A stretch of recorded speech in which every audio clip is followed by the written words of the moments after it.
In the autumn of 1930, a powerful man summoned Italy's most important car maker into his office. His name was Benito Mussolini, and what he demanded that day would change the country's roads forever. He looked at Senator Giovanni Agnelli, the founder of Fiat, and gave him an order dressed up as a request.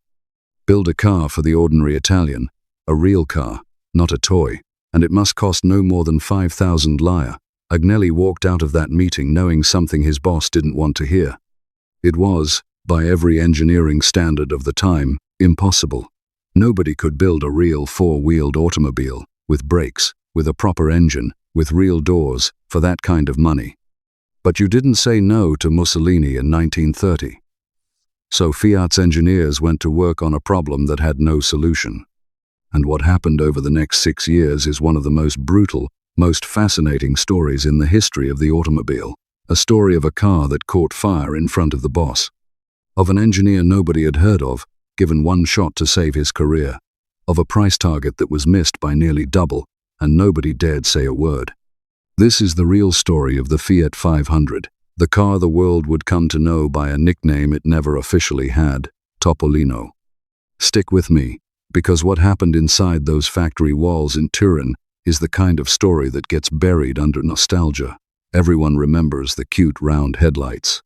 Almost nobody remembers what it actually cost the people who built it.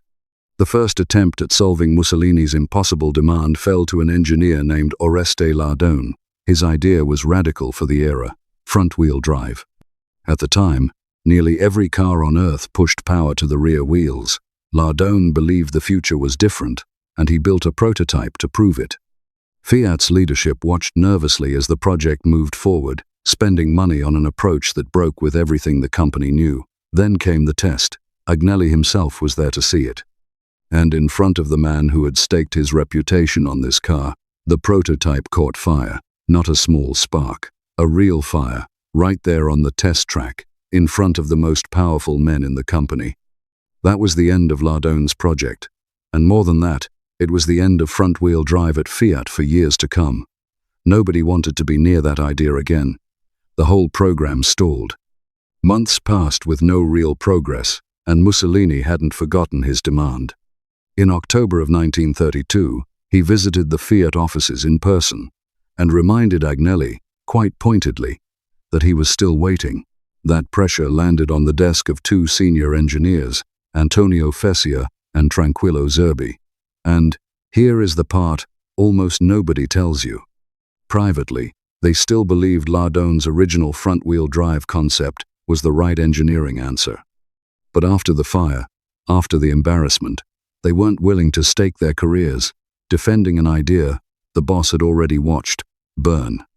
So Fessia made a decision that would define Italian automotive history for the next 2 decades. He handed the project to his young assistant, a 29-year-old engineer who had never designed a car of his own in his life. His name was Dante Giacosa. Think about that for a second. The most important small car project in the country, a project with the dictator personally watching, handed to a man in his 20s with no independent design credit to his name. That is either a reckless gamble or a quiet act of genius. It turned out to be both. Picture the pressure on his shoulders. Everyone above him had already stumbled. One engineer's prototype had literally burned in front of the boss. 2 senior men had quietly stepped back rather than risk their own reputations.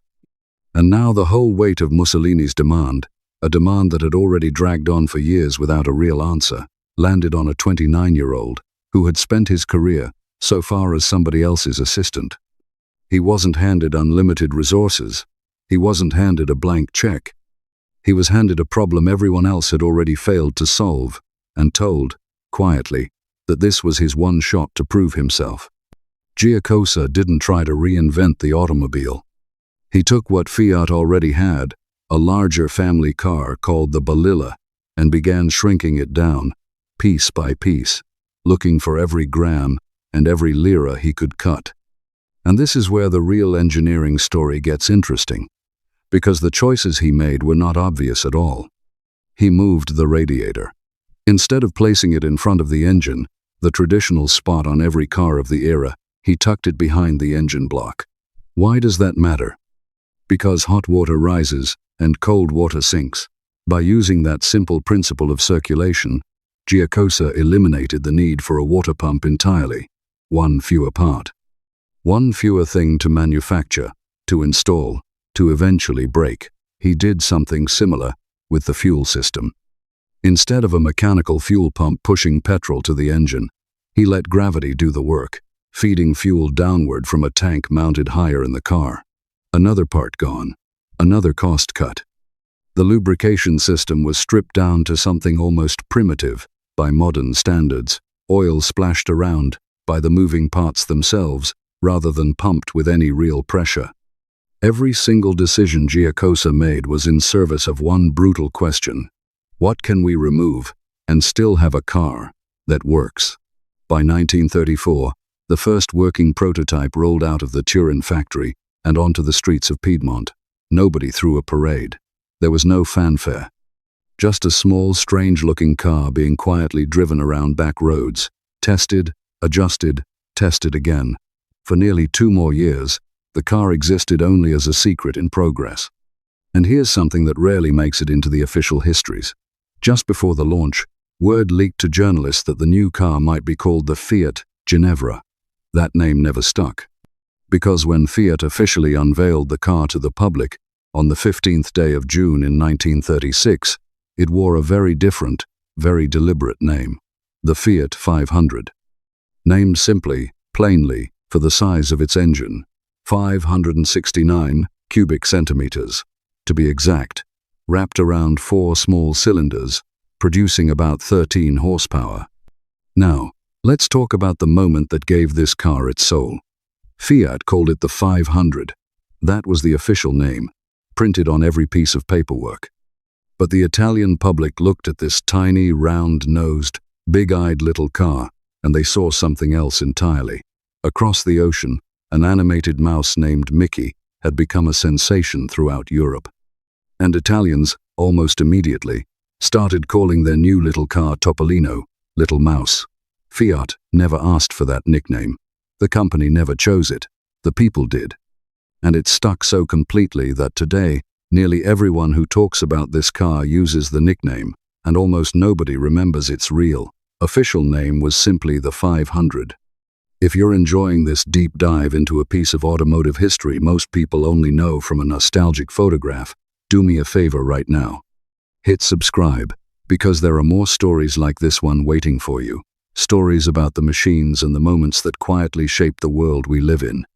And while you're at it, drop a comment telling me what surprised you most so far. Was it the fire on the test track? Or the fact that a 29-year-old with no track record ended up designing one of the most important cars in Italian history? And if this is landing for you, share it with a friend who still remembers seeing one of these little cars putter down a street somewhere. Now, let's get to the part of this story that almost nobody talks about honestly. Here is the uncomfortable truth behind the launch of the Topolino. Remember the number Mussolini demanded back in 1930? 5,000 lire. That was the mandate. That was the whole point of the exercise. And despite years of brutal cost-cutting, despite Giacosa stripping the design down to its barest possible bones, the car that rolled off the line in 1936 did not sell for 5,000 lire. It sold for 8,900 lire, nearly double the original target. For the average Italian worker of the era, that price tag represented roughly 2 full years of wages. 2 years of a man's income. For a car that was supposed to be the people's car. Think about that gap for a moment. A political promise made with total confidence in 1930. An engineering reality delivered 6 years later that missed that promise by a wide margin. And nobody in a position of power stood up and said this publicly. Because questioning the numbers meant questioning the man who set them, and in fascist Italy, that was not a conversation anyone wanted to have out loud. But here's the twist that makes this story so much more interesting than a simple failure. Even at nearly double the promised price, the Topolino was still, by a wide margin, the cheapest real automobile available on the Italian market. It wasn't the 5,000 lire miracle Mussolini had promised the public.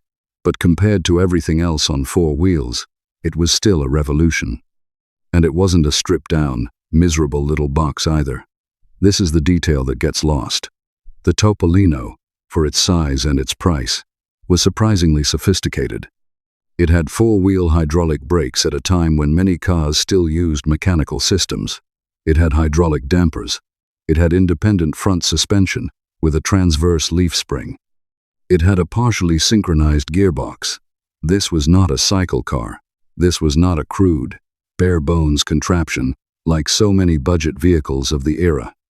It was a real, small, cleverly engineered automobile, built by people who refused to make a cheap car feel cheap. And here's where the story gets genuinely dark, because you cannot separate this car from the moment in history it was born into. The Topolino was never just a product. It was propaganda on wheels. Mussolini's entire push for an affordable car wasn't born out of concern for working families. It was born out of the political value of putting the population behind the wheel, of demonstrating that fascist Italy could deliver modern industrial miracles to its citizens. And chillingly, this wasn't even an original idea. Just a few years later, in Germany, Adolf Hitler summoned his own engineer, a man named Ferdinand Porsche, and gave him almost the identical instruction. Build a car the average family can afford. That demand became the Volkswagen. Two dictators, in two different countries, both understood the same brutal truth. Whoever puts a nation on wheels earns a kind of loyalty that speeches alone can never buy. It's a detail that rarely gets said out loud when people talk fondly about these little cars today. The Topolino rolled off the line into showrooms, decorated with the imagery of a regime that wanted every citizen to associate their new independence, their new mobility, with the government that supposedly made it possible. Owning one wasn't just about convenience. It was, whether buyers realized it fully or not, a quiet, daily reminder of who they were meant to thank for it. So the Topolino rolled off the production line into a country already sliding toward war. And then, the war came. Factories that once built small family cars were pulled into the machinery of conflict. Production slowed, materials were rationed. Italy, like so much of Europe, was torn apart. The little car that was supposed to symbolize prosperity instead became a survivor of the very chaos its creation had helped disguise. But this is where the story does something remarkable. The Topolino did not die with the regime that inspired its creation. When the war ended, when Italy lay in ruins, when families had almost nothing left, the little car that had been born as a piece of fascist propaganda quietly transformed into something else entirely. A tool of recovery, a symbol not of a dictator's ambition, but of ordinary people rebuilding their lives, one small purchase at a time. Production continued after the war, all the way through 1948 for the original version, and the car kept evolving, kept selling, kept putting Italian families behind a steering wheel for the first time in their lives. By the time production of the Topolino line finally ended in 1955, more than 520,000 units had been built. 500,000 families, motorized by a car that started as an impossible order from a dictator and ended up as one of the most beloved automobiles in Italian history. Think about the irony sitting at the center of this whole story. A car commissioned to serve political power ended up outliving that power entirely and became something the fascist regime never intended, a genuine, grassroots piece of everyday Italian life. Grandfathers drove these to work. Young couples took their first road trips in these. An entire generation's relationship with independence and mobility started inside that tiny cabin, with that little engine humming beneath a hood, barely bigger than a suitcase. And the story doesn't stop there. When the Topolino's production run finally ended, Fiat didn't abandon what Giacosa had built. The same man, the very engineer who had been handed an impossible assignment at 29 years old, went on to design its successor, the Fiat 600. And from that lineage came the car most people actually picture when they hear the words Fiat 500 today, the rear-engined 1957 model, often called the Nuova. That later car became one of the best-selling small cars in European history, with nearly 4 million units produced. But none of it happens without the original, without the fire on the test track. without a young engineer given one impossible shot, without a price target that was missed by nearly double, and quietly buried under the car's undeniable success, anyway. Even today, the name refuses to disappear. Decades later, Fiat brought the Topolino name back for a small electric city vehicle, a nod to a legacy the company clearly understands is worth protecting. And a few months ago, Turin threw a celebration to mark 90 years since that little car first rolled onto Italian streets, gathering more than 130 of these vehicles from collectors around the world, all converging on the very city where this whole story began. So, what's the real lesson buried inside this story? It isn't really about a car. It's about what happens when an impossible demand meets a young engineer nobody believed in yet. Giacosa didn't get the job because he was the obvious choice. He got it because everyone more senior than him had already failed or already been burned, quite literally. And instead of trying to be a hero, instead of chasing some flashy breakthrough, he did something much harder. He looked at every single part of that car and asked a brutally honest question. Do we actually need this? Over and over again. That is not a story about luck. That is a story about discipline under pressure, about doing the unglamorous work of removing everything unnecessary until what's left is something that simply works, and works beautifully. If there's one thing worth carrying with you from this story, it's this. The people who change history rarely do it with grand gestures. They do it quietly, under enormous pressure, often with nobody watching, making one small, stubborn decision after another until something remarkable takes shape. Dante Giacosa never set out to build a legend. He set out to solve a problem he was handed almost by accident, and he ended up creating one of the most important cars Italy has ever known.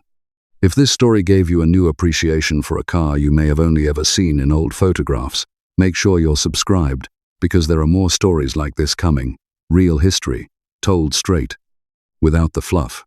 Drop a comment and let me know. What stuck with you most? The fire that ended one engineer's career, or the 29-year-old who turned failure into a legend? Give this video a like if you enjoyed it, and if you know someone who'd appreciate a story like this one, send it their way. Thanks for watching, and I'll see you in the next one.